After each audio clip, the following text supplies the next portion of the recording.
ने एक बार फिर इलेक्ट्रॉनिक वोटिंग मशीन यानी ईवीएम पर सवाल उठाने शुरू कर दिए हैं। इन सवालों में विपक्ष ने बीजेपी की तरफ भी निशाना साधा है। क्या है ये सवाल, इस मामले पर बीजेपी का क्या कहना है, बताएंगे हर बड़ी बात। मगर उससे पहले आपको हालिया विधानसभा चुनावों के नतीजों से रूबरू करा देते हैं।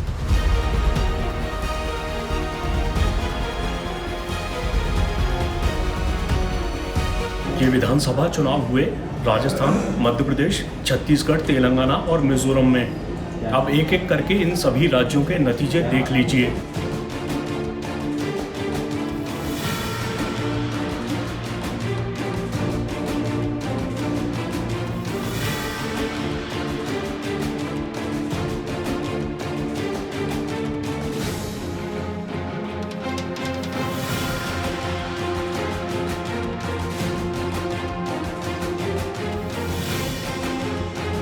तो जैसा कि आपने देखा कि बीजेपी ने इन चुनावों में हिंदी पट्टी के 3 राज्यों में शानदार जीत हासिल की है। बीजेपी की इस जीत के बाद कांग्रेस नेता दिग्विजय सिंह ने सोशल मीडिया प्लेटफॉर्म एक्स पर ईवीएम को लेकर कई पोस्ट किए।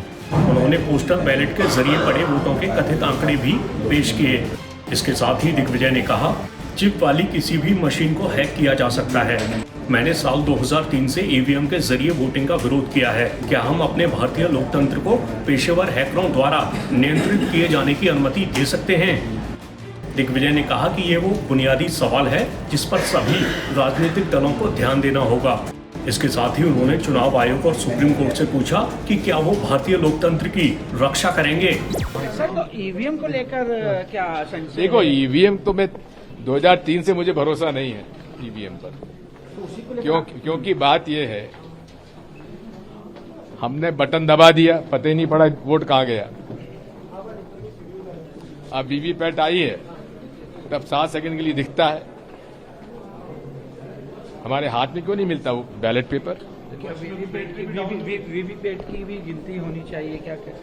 नहीं, गिनती की बात नहीं, गिनती तो होती है, लेकिन प्रश्न इस बात का है कि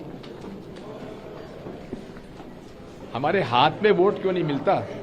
जो वीवीपैट स्लिप गिरती है डब्बे में, हमारे हाथ में दे दे।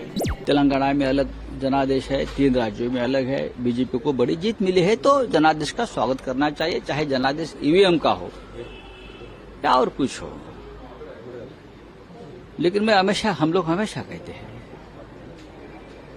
लोगों के मन में शंका होती है हमेशा, ये कैसा मुमकिन हो गया, खास करके मध्य प्रदेश में, छत्तीसगढ़ में।